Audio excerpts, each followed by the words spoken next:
ನನ್ನ ಸಮಸ್ಯೆಯನ್ನ ದೈವ ಖಂಡಿತ ಬಗೆಹರಿಸುತ್ತೆ ಅಂತ. ಆ ದೇವರಲ್ಲಿ ನಾನು ಬೇಡುದಿಷ್ಟೇ, ಎಲ್ಲ ಕರ್ನಾಟಕ ರಾಜ್ಯವನ್ನು ಒಳ್ಳೇದು ಮಾಡ್ಲಿಕ್ಕೆ ನೀನೊಂದು ಅವಕಾಶ ಕೊಟ್ಟಿದ್ಯಾ, ಆಶೀರ್ವಾದ ಕೊಟ್ಟಿದ್ಯಾ, ಆ ಕೆಲಸ ಮಾಡ್ಲಿಕ್ಕೆ ಶಕ್ತಿ ಕೊಡು ಅಂತ ಮಾತ್ರ ಕೇಳ್ತಾನೆ. ಇನ್ನು ಸಾಹೇಬರು ಮೇಡಮ್ ಅವರನ್ನು ಕೇಳಿದ್ರೆ ಕಷ್ಟದಲ್ಲಿದ್ದಾಗ ದೈವ ನಮ್ಮನ್ನು ಪಾರು ಮಾಡಿದೆ ಅಂತ. ನನಗಿನ್ನೂ ಶಕ್ತಿ ಕೊಡು, ಇದನ್ನೆಲ್ಲ ಎದುರಿಸುವ ಶಕ್ತಿ, ಕಷ್ಟ ಸುಖನ ಎದುರಿಸುವ ಶಕ್ತಿ ಕೊಡು ಅಂತ ನಾನು ದೇವರಲ್ಲಿ ಯಾವಾಗಲೂ ಬೇಡಿಕೊಳ್ತೇನೆ. ಹೋಗ್ಲಿ ಬಿಡಿ. ಸಿಎಂ ತಮ್ಮ ಕುರ್ಚಿಗೆ ಕಂಟಕವಿದೆ ಅನ್ನೋ ಸತ್ಯವನ್ನ ದೈವದ ಮುಂದೆ ಒಪ್ಪಿಕೊಂಡಿದ್ದಾರೆ. ಇನ್ನೂ ಹೆಚ್ಚೇನಾದ್ರೂ ಕೇಳಿದ್ರೆ ಅವ್ರ ಹತ್ರ ಇದೆಯಲ್ಲ ಮಾಮೂಲಿ ಕ್ಲೋಸ್ ಅಪ್ ಸ್ಮೈಲ್. ಹೋಗ್ಲಿ ಬಿಡಿ, ದೊಡ್ಡವ್ರ ಮಾತು ನಮಗೆ ಯಾಕೆ. ಇಲ್ಲೊಬ್ಬ ಮುದುಕ ದೈವದ ಹತ್ರ ರಾಜ್ಯದ ಜನರ ಬಗ್ಗೆ ಕೇಳಿದ್ರು, ಆದ್ರೆ ಭೂತ ತಾತನ ಹತ್ರ ಫುಲ್ ಸ್ಟ್ರಾಂಗ್ ಆಗಿ ಮಾತಾಡ್ತು.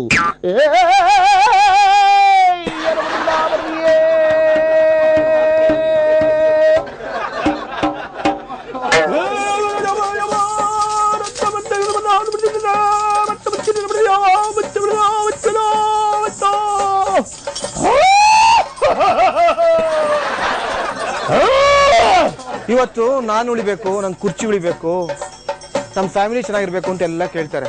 ನಾನಿವತ್ತು ದೇವ್ರ ಹತ್ರ ಕೇಳ್ತೀನಿ, ನಮ್ ದೇಶ ಉದ್ಧಾರ ಆಗ್ಬೇಕಂದ್ರೆ ಏನ್ ಮಾಡ್ಬೇಕು?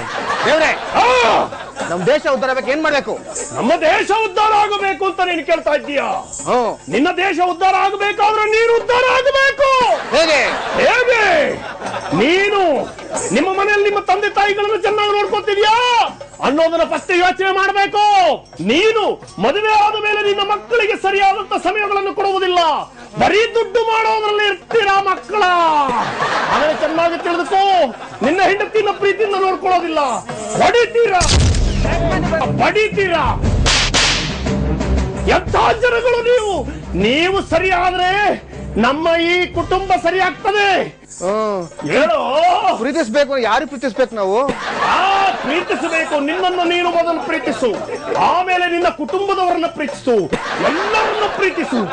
ಈ ಕುಟುಂಬ ಸರಿಯಾದ್ರೆ ಕೇರಿ ಸರಿಯಾಗ್ತದೆ, ಕೇರಿ ಸರಿಯಾದ್ರೆ ನಮ್ಮ ಇಡೀ ಒಂದು ಜಿಲ್ಲೆ ಸರಿಯಾಗ್ತದೆ, ಜಿಲ್ಲೆ ಸರಿಯಾದ್ರೆ ರಾಜ್ಯ ಸರಿಯಾಗ್ತದೆ, ರಾಜ್ಯ ಸರಿಯಾದ್ರೆ ಇಡೀ ದೇಶವೇ ಸರಿಯಾಗುತ್ತೆ.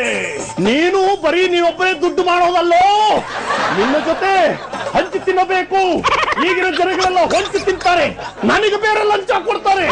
ನಾನು ತಿರುಪತಿ ತಿಮ್ಮಪ್ಪನ ವೇಷದಲ್ಲಿ ಬಂದ್ರೆ ನನಗೆ ತಂದು ಕಿರೀಟ ಕೊಡ್ತಾರೆ. ಗುರುವಾಯೂರಪ್ಪನ ಪಾತ್ರದಲ್ಲಿ ಬಂದ್ರೆ ನನಗೆ ಆನೆಯ ಪ್ರೆಸೆಂಟೇಷನ್ ಮಾಡ್ತಾರೆ. ಇದು ತಪ್ಪು. ನನಗೂ ಲಂಚ ಕೊಟ್ಟು ನನ್ನನ್ನು ಭ್ರಷ್ಟ ಮಾಡಿದ್ದಾರೆ. ಆದ್ರಿಂದ ಹೇಳ್ತಾರೆ, ಕೇಳೋ ದೇವರಾಗಿ ನನಗೆ ದೇವರ ಪಟ್ಟ ಬೇಡ ಅಂತ ನಾನು ತೀರ್ಮಾನ ಮಾಡಿದ್ದೇನೆ. ಅಯ್ಯೋ ಅಯ್ಯೋ, ನನಗೆ ಬೇಕಾಗಿರೋದು ಇಷ್ಟೇ, ನೀವು ಬದಲಾಗಬೇಕು. ನೋಟ್ ತಗೊಂಡು ವೋಟ್ ಹಾಕೋದಲ್ರೋ ಮಕ್ಕಳ. ನೋಟ್ ಇಲ್ದೆ ರಾಜಕೀಯನೇ ಇಲ್ವಲ್ಲ? ಅಯ್ಯೋ, ನೋಟ್ ಇಲ್ಲದೆ ರಾಜಕೀಯ ಅಲ್ಲ ಕಡೆಯ. ಅಂತಹ ಜನಗಳ ಕೈಗಳನ್ನು ಕತ್ತರಿಸಿ ಬಿಡಿ, ಅಂತವರ ದೂರ ಬಿಸಾಕಿ. ನೀವು ನೋಟು ತಗೊಳ್ಳದೆ ಒಬ್ಬ ಒಳ್ಳೆ ಮನುಷ್ಯನನ್ನ ಆರಿಸಿದ್ರೆ ನಮ್ಮ ದೇಶ ಸರಿಯಾಗುತ್ತೆ.